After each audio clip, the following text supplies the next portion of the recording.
В тихом городке маленькая девочка жила счастливо со своей матерью Клэр, пока один обыденный день не обернулся трагедией, разрушив невинность Лилы и навсегда изменив ее жизнь. Это история о невообразимых испытаниях маленькой девочки, которая раскрывает секреты и сталкивается с разбитыми надеждами. Давайте послушаем эту душераздирающую историю, а также напишите, откуда вы нас слушаете. Лила, жизнерадостная пятилетняя девочка, ценила каждое мгновение, проведенное с мамой Клэр. Их жизнь была скромной, но наполненной любовью.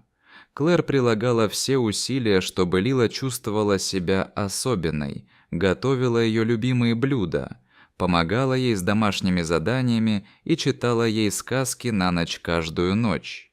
В солнечные дни они устраивали долгие прогулки, собирали листья и восхищались чудесами природы.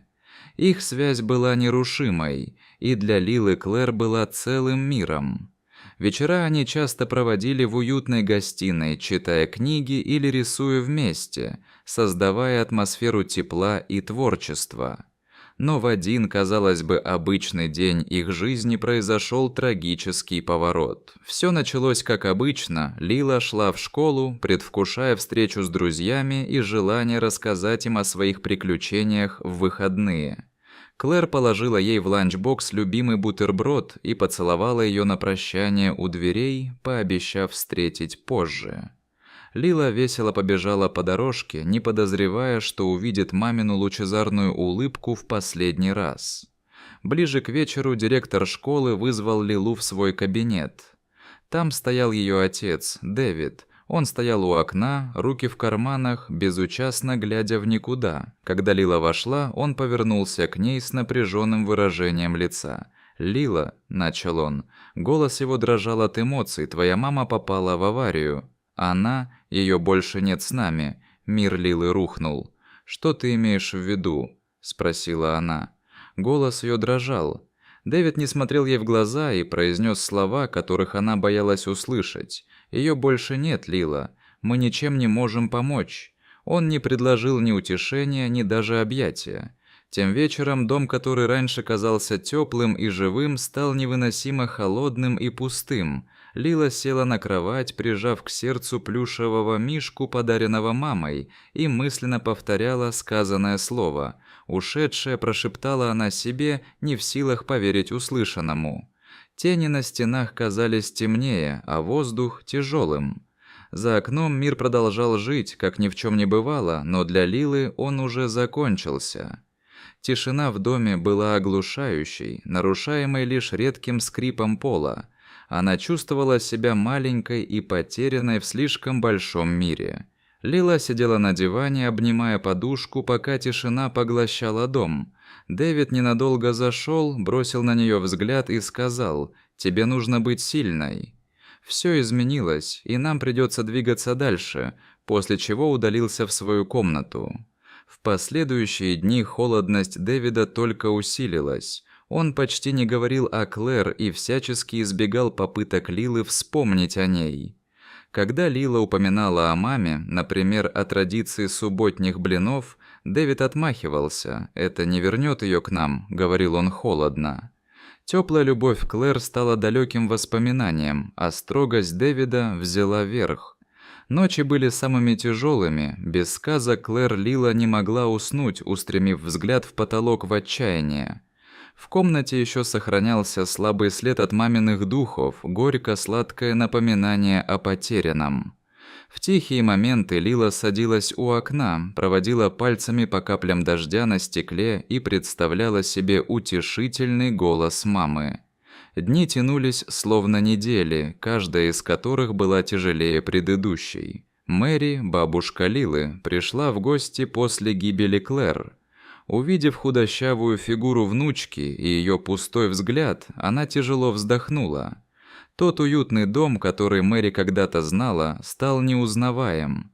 Веселые рисунки на стенах будто потускнели, а воздух наполнился пустотой, которую невозможно игнорировать. Холодность Дэвида была ощутима. Он едва обращался к Мэри, предпочитая уединяться в своей комнате, пока бабушка проводила время с Лилой.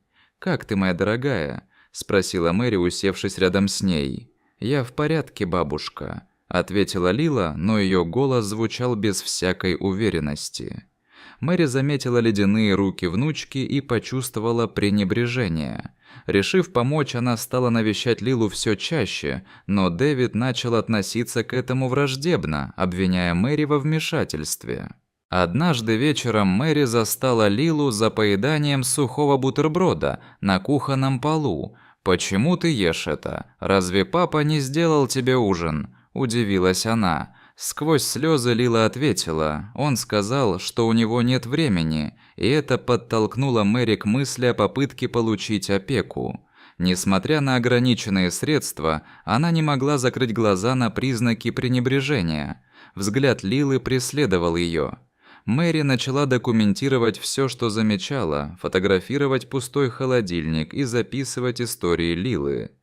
Каждое ее посещение укрепляло решимость. Когда Дэвид узнал о подаче Мэри заявления об опеке, он пришел в ярость. Он нагрянул домой к бабушке и бросил в лицо. «Ты думаешь, что можешь забрать у меня дочь?» Мэри стояла на своем. «Лиле нужна любовь и забота, Дэвид, а ты ей этого не даешь». Его гнев вскоре сменился расчетливостью. Он начал осыпать Лилу подарками и вниманием, пытаясь представить себя заботливым отцом. «Давай завтра сходим в торговый центр», – предложил он однажды вечером. Лила, настороженная, кивнула неохотно. Несмотря на внезапную заботу, она не могла отвлечься от ощущения, что что-то тут не так. Тем временем Дэвид сеял сомнения о Мэри, заявляя, что она слишком стара и слаба, чтобы заботиться о ребенке. Его попытки манипулировать ситуацией лишь усиливали беспокойство Лилы. «Бабушка не сможет все за тебя сделать», – однажды заметил он. Лила молчала, ее сердце было полно смятения. Она хотела доверять ему, но его внезапная доброта казалась фальшивой. Дом, хоть и был наполнен новыми игрушками, оставался холодным и неприветливым. Однажды ночью Лила подслушала разговор Дэвида с каким-то другом. «Мне нужно, чтобы все выглядело правдоподобно. Если Мэри получит опеку, мне конец», – сказал он. Его голос звучал от отчаяния и коварства, и каждое слово пробирало Лилу до костей. Он подробно рассказывал о плане сфабриковать доказательства, выставляющие Мэри ненадежным опекуном. «Она старая и хиленькая», – добавил он с презрением. «Суд легко убедить, что она не справится с ребенком-то». Затем последняя стрела, которая окончательно разбила сердце Лилы. Дэвид сказал о страховке. Настоящая награда – это деньги по страховке.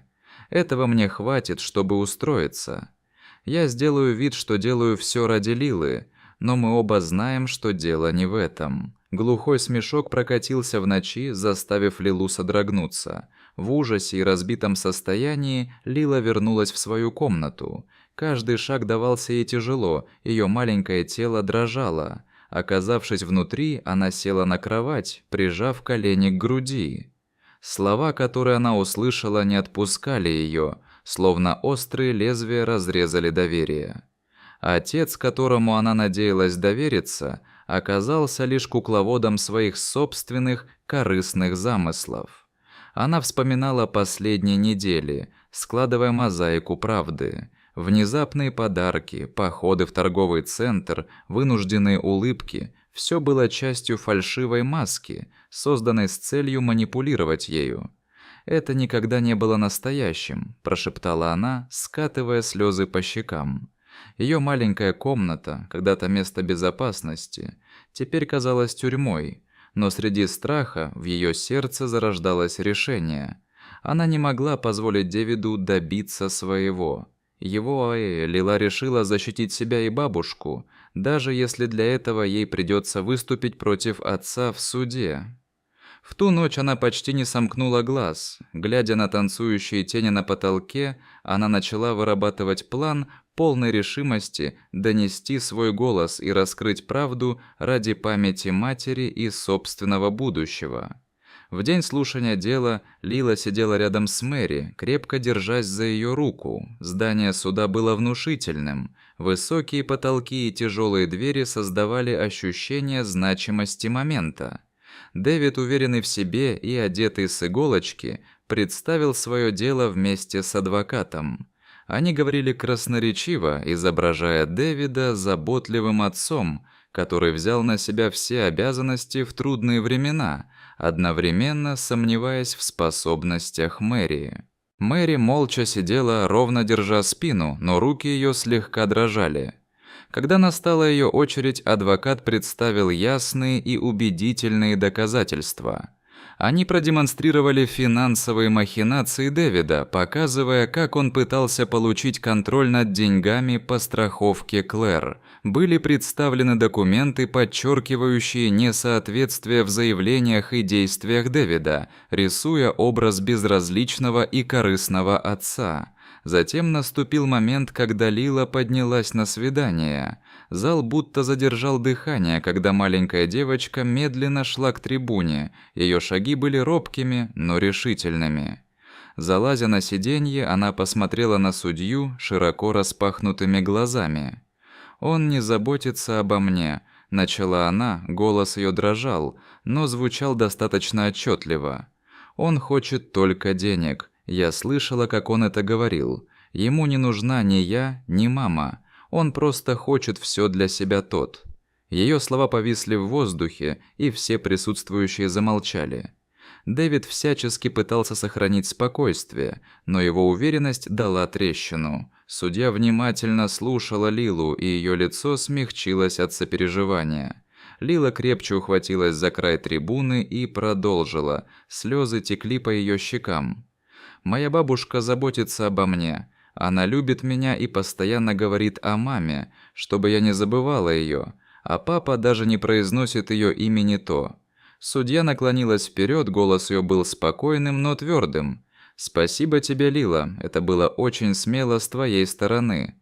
Молоток ударил по скамье, что означало временное, но важное решение. Судья распорядился провести расследование и передал временную опеку Мэри. Услышав звук молотка, Лила обернулась к бабушке, и Мэри крепко обняла ее. Впервые за долгое время Лила позволила себе почувствовать надежду, как слабый, но растущий свет в темноте. Вернувшись в скромный дом Мэри, Лила впервые за неделю почувствовала себя в безопасности. Мэри неустанно стремилась создать заботливую атмосферу, наполняя дни теплом и вниманием. Она продолжила традицию сказок на ночь, которую начала Клэр, помогая Лиле сохранить память о матери. Каждый уголок дома Мэри был полон уюта и знакомых предметов. В парке, который так любила Клэр, Мэри с радостью наблюдала за тем, как Лила смеется и играет. Звук ее смеха был давно забыт. «Ты моя сильная девочка», — сказала Мэри, прижав Лилу к себе. «И ты тоже сильная бабушка», — ответила Лила, улыбаясь сквозь слезы. Вместе они начали строить новую жизнь, держась за любовь, которая всегда будет их опорой. Жизнь превратилась в череду маленьких побед. Лила обрела новых друзей, рассказывала им истории о маме и снова научилась улыбаться. С Мэри она создала простой, но полный надежды быт. Хотя впереди еще были трудности, они встречали их с непоколебимой силой и любовью. Вечера в доме Мэри снова наполнялись смехом. Они вместе готовили еду или играли в настольные игры. Будущее светило не просто ярче, оно стало их собственным, и они создавали его вместе. Что вы думаете о пути Лилы? Как отозвалась в вашем сердце ее храбрость и решимость? Если бы вы были на месте Мэри, нашли бы в себе силы бороться за Лилу, несмотря на все шансы.